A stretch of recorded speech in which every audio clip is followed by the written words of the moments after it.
Okay, here we are. This is what we're talking about. This is my old school Moka pot. I love it. It's been on many camping trips with me. We're gonna make coffee with it today. No messing about.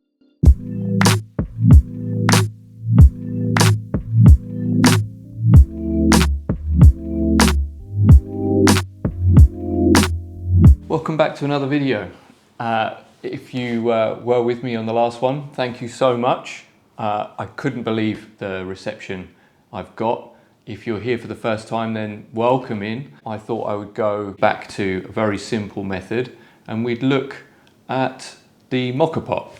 I wanted to just brush off the dust from mine. I haven't used it in years, to make sure that I'm familiar with the pot in case I wanted to take it on a trip with me this summer.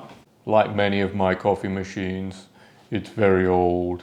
It's from the 70s, and when I got hold of it, it wasn't blackened, but it was in need of a little TLC.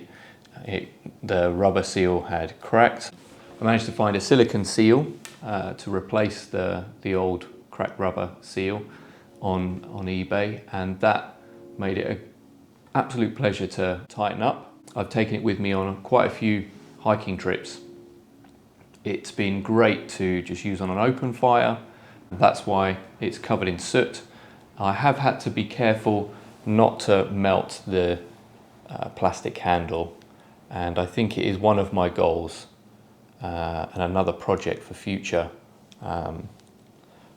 Luke to take care of, is to whittle down a wooden handle so that it doesn't melt. I think that would be ideal. I like to use an induction pan. If you cut the heat just as you start to see the coffee emerging, then the residual heat left in this induction pan is perfect to finish off the brewing process. Enough talking about it. Let's go and make some coffee. We're going to try and go for 18 grams in. Let's see how much we can fit in the Moka pot itself. It's so long since I made some. We're going to go for 3 today, just to see how that goes. This is the Timor 64S. I like to pour the beans in with it running to conserve the motor.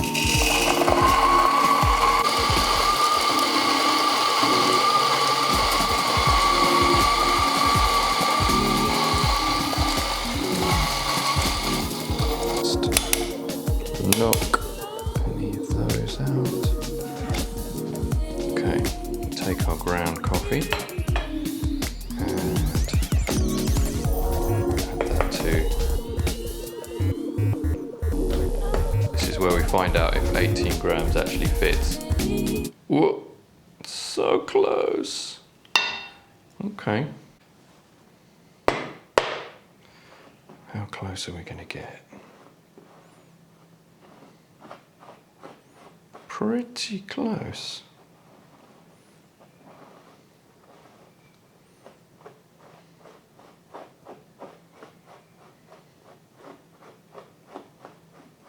Let's just lift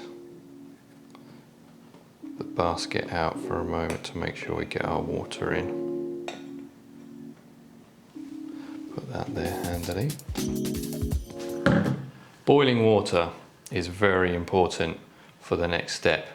If you start with cold water, all you're doing is exposing all of your great coffee to tepid water, lukewarm water, as it starts to slowly heat up. If you fill this up to the pressure release valve with boiling water from your kettle or other heat source, or if you heat up the cup separately to begin with, not only will it be more efficient, you'll make it much quicker, but all of the good coffee oils that are in your ground coffee here aren't going to evaporate and disappear off whilst your hot water starts to boil before it brews.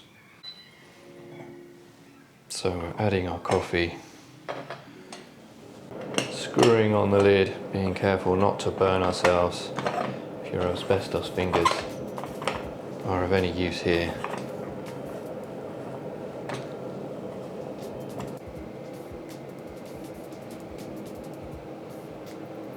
We can start off pretty hot with the intention to actually kill the heat as soon as we start to see any of that coffee emerging. Bear in mind, there will be residual heat kept in this pan, and that will allow the process to carry on once we kill the heat. Starting to hear some action now. And as a result, I'm going to start to bring the heat down. If need be, you can remove the pot from the heat source, because what you don't want to happen is there just be an absolute volcano erupting.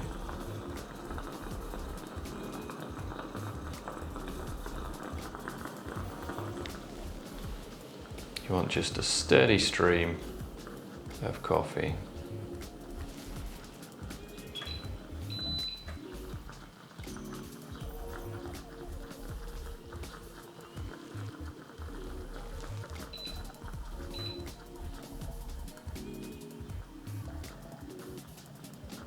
I'm just toggling the heat down a little. You can see it's getting pretty hot.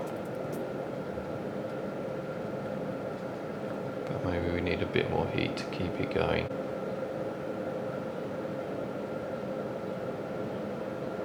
That's looking great. And then the trick is to stop this before we finish all of the water coming through. We can kill that with some cold water from the tap.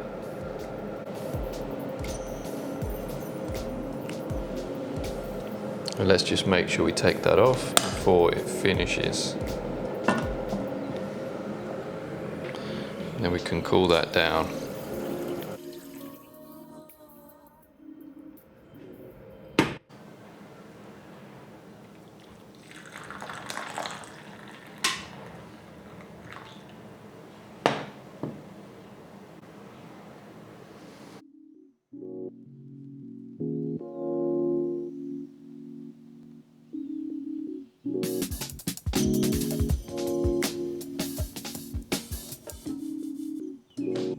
Let's actually taste the results.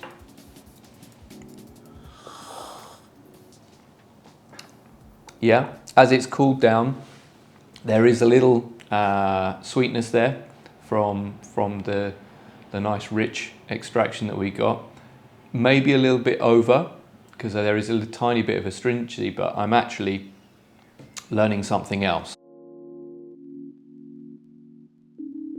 There are certain steps that we took today that I really think yielded the success of this coffee, and I encourage you, when you are making your Moka pot, whether it's for the first time or you're just au fait with this process already, but you just need a bit of extra encouragement. Water up to the pressure valve, filling the basket fully to the top, and then making sure that you don't compact the grounds, because the pressure of the water coming up once the process has started will unsettle the coffee anyway. If you tamp it down, it actually reverses the pressure comes from below. Cutting the heat as soon as you start to really get a good flow will keep the process going longer and avoid the channeling that you experience if you just keep the heat on full, blasting steam through your coffee and under extracting and getting a salty, bitter taste to your coffee. And I think this is a good lesson for me, at least, is not to be so hard on myself. I think actually this cup of coffee turned out pretty well because we trusted the process, and we stuck with it. We didn't panic. We actually got a good result out of it.